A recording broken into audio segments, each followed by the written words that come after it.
4 types de surdoués intellectuels.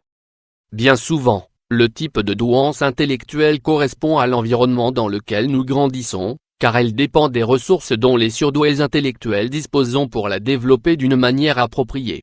Les surdoués intellectuels sont plus intelligentes que la moyenne, en fait, leur QI est supérieur à 130, ce qui est très remarquable.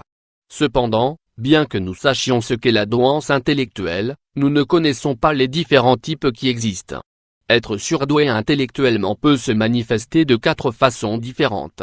Dans cet article, nous allons examiner chacune d'entre elles afin de voir leurs différences. 1. Les surdoués intellectuels créatifs échec. Ce type de don intellectuel se réfère aux enfants dont l'originalité et l'imagination surprennent tout leur environnement, en particulier les enseignants. Les enfants surdoués intellectuels sont très créatifs. Cependant, s'il y a une chose qui les caractérise, c'est leur grand sens de l'humour et leur prédisposition à tout type d'activité en lien avec le jeu. Ils aiment tout ce qui leur permet d'apprendre d'une manière amusante et créative. Actuellement, on a du mal à identifier ce type de don, car les tests de QI utilisés jusqu'à présent ne sont pas adaptés à le reconnaître.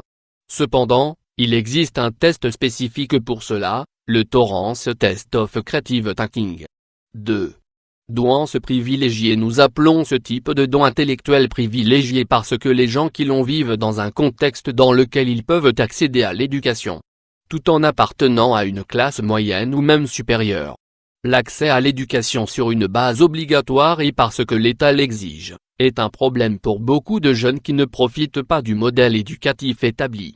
Cependant, les jeunes surdoués qui entrent dans cette catégorie peuvent, eux, en profiter. Ils voient l'enseignement comme un plaisir. De plus, toutes les matières sont très bien enseignées.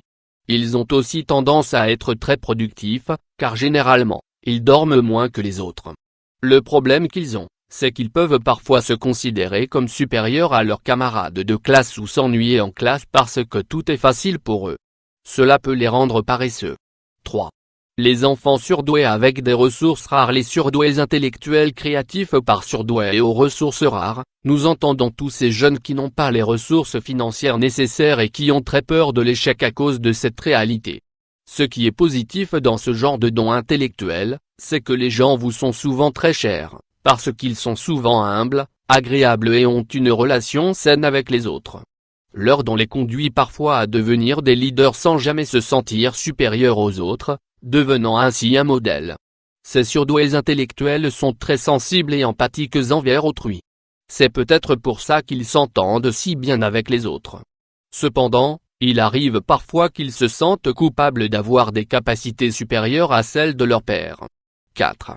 Les surdoués avec des troubles mentaux sévères. Enfants agressifs. Dans ce dernier groupe de surdoués intellectuels, nous allons choisir un type qui comprend non seulement un QI élevé, mais aussi un trouble grave. Par exemple, la schizophrénie, les troubles de la personnalité ou la psychose font partie des symptômes les plus courants qui accompagnent souvent ce don. Ce qui est curieux à propos des membres de ce groupe, c'est qu'ils se réfugient intellectuellement pour tenter d'échapper à ce désordre déroutant et écrasant. Ils agissent comme des gens qui, lorsqu'ils sont anxieux, mangent, même lorsqu'ils n'ont pas faim, pour échapper à ce sentiment. Parfois, ils peuvent agir de façon agressive et inattendue. De plus, ils deviennent intransigeants par rapport à certains comportements de la part des autres.